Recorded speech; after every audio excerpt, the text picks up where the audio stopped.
नमस्कार, मैं advocate Shubha Somani and family counsellor, couple counselling and family counsellor also. आपका मेरे यूट्यूब चैनल में बहुत बहुत स्वागत करती हूँ। आज हम एक विषय पर बात करने जा रहे हैं कि खुद ही खुद के काउंसिलर कैसे बने। अभी कोई सोच रहा होगा कि मैम आप कैसे बात कर रही हो, खुद ही खुद के काउंसिलर कैसे बन सकते हैं। काउंसलिंग के लिए तो कोई तो भी दूसरा चाहिए हमें समझाने के लिए। नहीं दोस्तों, खुद के अच्छे काउंसिलर बन सकते हैं और खुद से ज़्यादा अच्छा काउंसिलर और दूसरा कोई नहीं हो सकता, क्योंकि हम खुद को जितनी अच्छी तरीके से जज करते हैं उतना दूसरा कोई नहीं कर सकता हमें।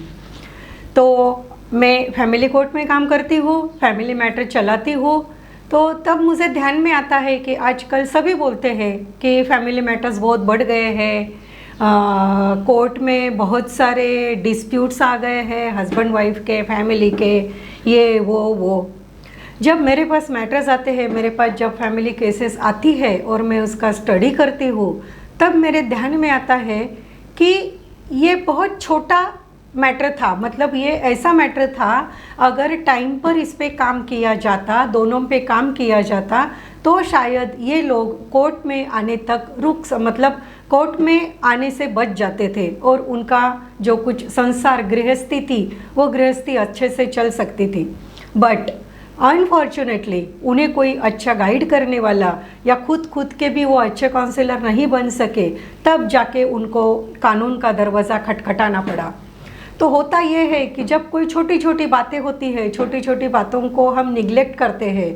शादी होती है, दो बच्चे दोनों अलग अलग फैमिली में पड़े हैं, लड़का अलग फैमिली में पला बड़ा है, लड़की अलग फैमिली से उसकी अपब्रिंगिंग हुई है, तो वो उसको भी अपने फैमिली में सेट होने में थोड़ा सा टाइम लगेगा, टाइम हमें देना पड़ेगा।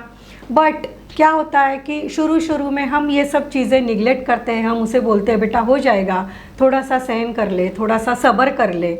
बेटे को भी हम समझाते हैं वो कल की आई है, थोड़ा सा समझ जाएगी, सीख लेगी, थोड़ा सा संभाल ले। हम बच्चों को वहीं पे दबा देते हैं। अगर उनकी जो प्रॉब्लम्स है वो प्रॉब्लम हम जेन्युइनली सुन ले और उस पर अमल करें, उस पर काम करें और दोनों को टाइम पे अपनी अपनी सीख देते रहे, राय देते रहे, तो ये सब मैटर्स जो है वो मैटर्स इस हद तक, इस स्टेज तक जाने से रुक सकते हैं। ये मेरा निजी एक्सपीरियंस है, मेरा निजी अनुभव है जो मैं देख रही हूँ रोज। मैटर्स बहुत सिंपल होते हैं कि समझ लो, चलो एक हम उदाहरण के तौर पर, एक एग्जाम्पल के तौर पर हम देखते हैं कि हस्बैंड घर से निकलता है, सब टीपॉय पे सामान इधर उधर तितर बितर पड़ा है, वो वाइफ उसको भी जाना है जॉब पर, क्योंकि आज तो हम देखते हैं आज के दिन में दोनों जन काम करते हैं, दोनों जन जॉब करते हैं, तो अल्टीमेटली रिस्पॉन्सिबिलिटी घर को रखने की, घर को मेंटेन करने की रिस्पॉन्सिबिलिटी भी दोनों की होनी चाहिए। तो ये क्या करती है, ये घाई में ये सब ये करके, मतलब क्या टेंशन से बोलो या चिड़चिड़ करके बोलो, सब कुछ सामान समेटती है और दिन भर उसके दिमाग में वो रहता है कि आज ये घर में सब टीपॉय पे टेबल पर ऐसा ऐसा सामान गंदा छोड़ के गया है, अभी मैं घर जाके उसको बताऊंगी कि क्या होता है। ये दिन भर उसके दिमाग में होता है, दिन भर दिमाग में होता है, तो उसका परिणाम, विपरीत परिणाम जो होता है उसको टेबल वर्क पे होता है, उसके आउटपुट पे होता है, वहाँ भी चिल्ला चिल्ली होती है और फिर घर आके दोनों में चिल्ला चिल्ली होती है। तो इसको रोकने के लिए क्या किया जाए कि वाइफ ने हल्के से उसका एक फ़ोटो निकाल ले, हस्बैंड को भेज दे कि भाई ये तू जाते वक्त पूरा ऐसे छोड़ के गया है और आने के पहले मैं आऊँगी, उससे पहले ये सब तू तेरा समेट ले और सब क्लीन करके रख देना। बात ख़त्म हो गई। क्योंकि क्या होता है कि एक्शन को रिएक्शन आती है, जब कोई एक्शन करता है रिएक्शन उससे दुगना आती है, ये हमने साइंस में भी पढ़ा है। तो ये छोटी छोटी चीज़ें होती है। और एक किस्सा मैं आपको सुनाऊंगी कि जो अभी एक 8-10 दिन पहले ही मेरे पास आया था। हस्बैंड वाइफ और उसकी माँ, हस्बैंड की माँ, ऐसी एक फैमिली थी और अभी हस्बैंड के, उसके बेटे के, लड़के के पिता नहीं थे, इसलिए वो शुरू से माँ से ज़्यादा अटैच था। हर जगह जाते वक्त या माँ को लेके जाना, होटल में माँ को लेके जाना।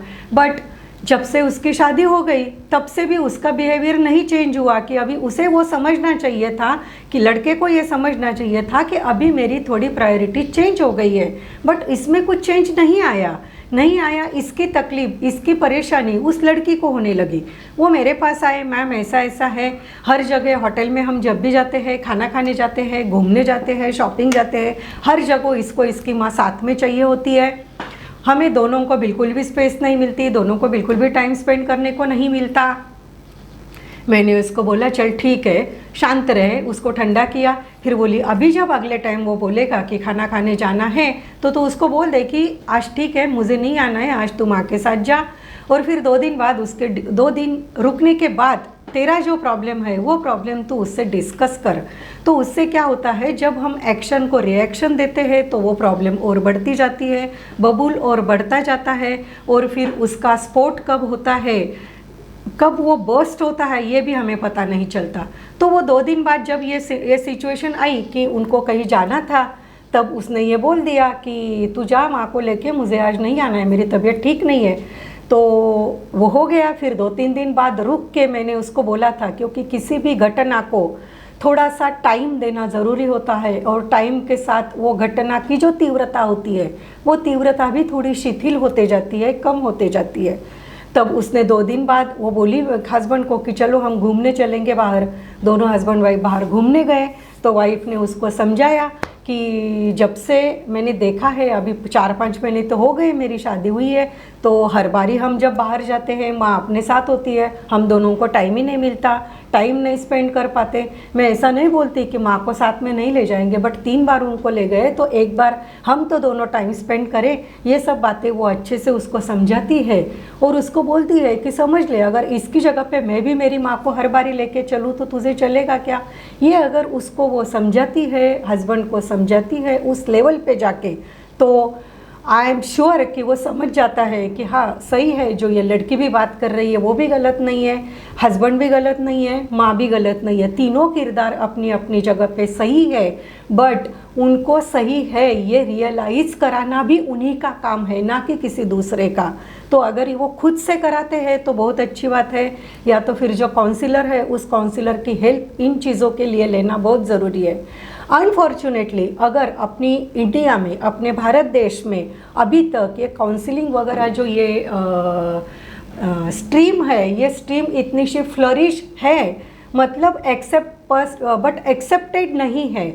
लोगों को ऐसे लगता है कि यार ये अभी काउंसलर के पास गए हैं, ये फैमिली काउंसलर के पास जा रही है, तो समझ लो अभी इनमें कुछ तो भी प्रॉब्लम है, अभी इनमें कुछ होगा ही नहीं, अभी ये काम से गए, ऐसे समझ लो। समाज में अभी भी काउंसलिंग के प्रति जो कुछ एक प्रतिमा है, वो प्रतिमा अभी भी समाज में वैसी है। और अगर इसके विपरीत हम देखें तो फॉरेन कंट्रीज़ में अभी इन सब चीज़ों को, काउंसलिंग को, मेंटल हेल्थ को बहुत ज़्यादा महत्व दिया गया है। और अब तो WHO में जो पहले 5 इम्पॉर्टेंट मेडिकल सेक्टर है उसमें से मेंटल